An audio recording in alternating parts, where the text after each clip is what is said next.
नमस्कार दोस्तों, एमए हिंदी के एक और न्यू वीडियो में आपका स्वागत है। तो दोस्तों, आज के इस वीडियो में मैं बात करने वाला हूं एमए हिंदी के प्रथम सेमेस्टर के द्वितीय पेपर के बारे में, पेपर सेकंड के बारे में, जिसका नाम है आधुनिक हिंदी गद्य और उसका इतिहास। यानी कि इसके पूरे पेपर के बारे में अपन डिस्कस करेंगे, किस प्रकार से पेपर आता है, किस प्रकार से प्रश्न पत्र आता है। तो दोस्तों, यदि आप एमए हिंदी का पेपर देने वाले हैं और आपका एग्जाम होने वाला है, तो एग्जाम की दृष्टि से ये जो प्रश्न पत्र है ना, ये आपके लिए काफी ज्यादा हेल्पफुल होने वाला है। मतलब लिख के ले लो यार, क्योंकि इससे आपके जो आपको ये आइडिया हो जाएगा कि एग्जाम में जो क्वेश्चन बनते हैं वो किस प्रकार से बनते हैं एमए हिंदी के एग्जाम में। ठीक है, तो दोस्तों आइए वीडियो स्टार्ट करते हैं। सबसे पहले हम आपको बता दें, कुछ इसमें निर्देश दिए गए हैं, इसको आप लोग पढ़ लेना। यहाँ पे है खंड आ, 3 खंड रहेंगे, खंड आ, खंड बा और खंड सा। तो सबसे पहले है कुछ वास्तुनिष्ठ प्रश्न। प्रश्न 1 के अंतर्गत 5 वास्तुनिष्ठ प्रश्न दिए गए हैं, सही उत्तर का चयन कीजिए। प्रश्न 1, बारहमासी उपन्यास के लेखक हैं। अब जो बारहमासी उपन्यास है, जो अभी अभी प्रचलित हुआ है, इसके लेखक हैं डॉक्टर ज्ञान चतुर्वेदी। तो आपको सिंपली इस पे आंसर लगा देना है, डॉक्टर ज्ञान चतुर्वेदी। अपनी उत्तर पुस्तिका में आपको इसे आंसर को लिख लेना है। ठीक है, इसके बाद नंबर 2, कितने पाकिस्तान उपन्यास के रचनाकार हैं। तो कितने पाकिस्तान जो उपन्यास है, इसके रचनाकार हैं कमलेश्वर। इनको इसी रचना के आधार पर ख्याति प्राप्त हुई थी। इसके बाद आगे आते हैं नंबर 3, जैनेन्द्र कुमार द्वारा लिखी गई कहानी का नाम क्या है। तो इसमें इन्होंने कहानी लिखी है अपना अपना भाग्य। इस अपना अपना भाग्य में एक लड़के की कहानी होती है, एक शिमला पे ये घूमने जाते हैं, तो वही उसी की कहानी है अपना अपना भाग्य। और नंबर 4, वापसी कहानी की लेखिका। तो वापसी कहानी की लेखिका है उषा प्रियवंदा जो भी लिखा है। ठीक है, तो ये वापसी कहानी की लेखिका है। नंबर 5, मधुलिका पात्र है। जो मधुलिका है वो किस कहानी का पात्र है। तो ये है पुरस्कार कहानी का पात्र हैं। तो जो मधुलिका है वो है पुरस्कार कहानी का पात्र। ठीक है, तो यहाँ पे अपने जो सही विकल्प थे, यानी कि वास्तुनिष्ठ प्रश्न थे, जो वस्तुनिष्ठ प्रश्न थे, वो यहाँ पे समाप्त हो जाते हैं। तो यहाँ पे 5 वस्तुनिष्ठ प्रश्न रहेंगे, उसके आपको 5 नंबर मिलेंगे। अब आते हैं खंड बा, लघु उत्तरीय प्रश्न। इसमें और भी अच्छा कर दिया है, इसमें लिखा है इकाई 1 से जो प्रश्न है। प्रश्न क्रमांक 2, प्रेमचंद के कृतित्व पर प्रकाश डालिए। अब जो प्रेमचंद जी है, उनके कृतित्व पर प्रकाश डालना है। यदि आपसे ये नहीं बन रहा है, तो आपको लिखना है डॉक्टर ज्ञान चतुर्वेदी की 2 व्यंग्य उपन्यासों के नाम लिखने हैं। तो ये तो मैं वैसे ही बता दूंगा। एक है बारहमासी और दूसरा है नरक यात्रा, तीसरा है मरीचिका। 3 ही बता दिए मैंने तो। ठीक है, तो ये है अथवा में, ये है डॉक्टर ज्ञान चतुर्वेदी की 2 व्यंग्य उपन्यासों के नाम लिखने हैं। इकाई 2 से 1 प्रश्न आएगा। जयशंकर प्रसाद की कहानी कला पर टिप्पणी कीजिए। जो कहानी कला है जयशंकर प्रसाद की, किस प्रकार से वो कहानियों को लिखते हैं।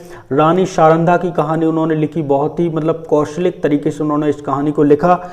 ये आपको इसका उत्तर देना है। अथवा जैनेन्द्र कुमार की कहानी अपना अपना भाग्य के शीर्षक का विश्लेषण कीजिए।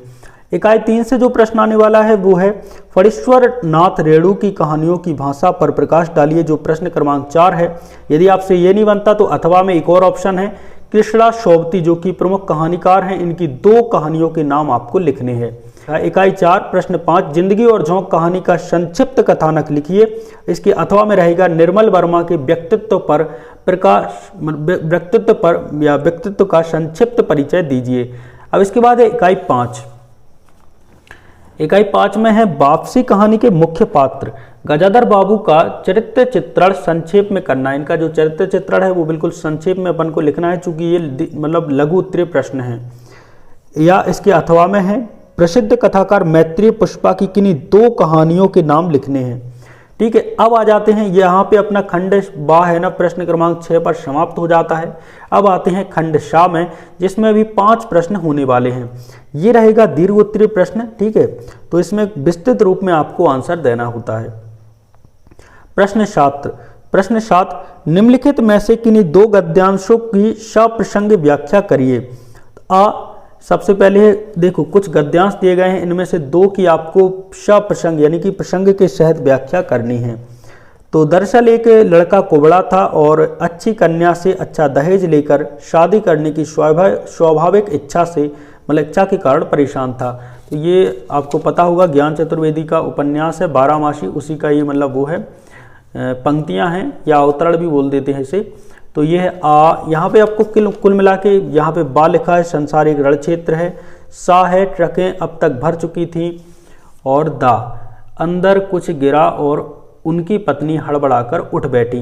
तो इनमें से आपको ये 4 दिए गए हैं, ठीक है, एक उस तरफ है, इस मतलब 4 दिए गए, इनमें से केवल आपको 2 करने हैं और आपको मतलब दो को आपको संदर्भ करना है, उसकी प्रसंग लिखनी है और व्याख्या भी करनी है। इसके बाद प्रश्न क्रमांक 8, गोदान कृषक जीवन का महाकाव्य है। जो गोदान है वो कृषक जीवन का महाकाव्य है। इस कथन के आलोक में जो गोदान उपन्यास है उसकी कथानक को समझाना है या इसके अथवा में है, बारहमासी उपन्यास में श्री लाल शुक्ल की व्यंग्य परंपरा का विस्तार हुआ है, सिद्ध कीजिए। मतलब किस प्रकार से व्यंग्य परंपरा का विस्तार हुआ है उसका अपन को मतलब सिद्ध करना है, ठीक है।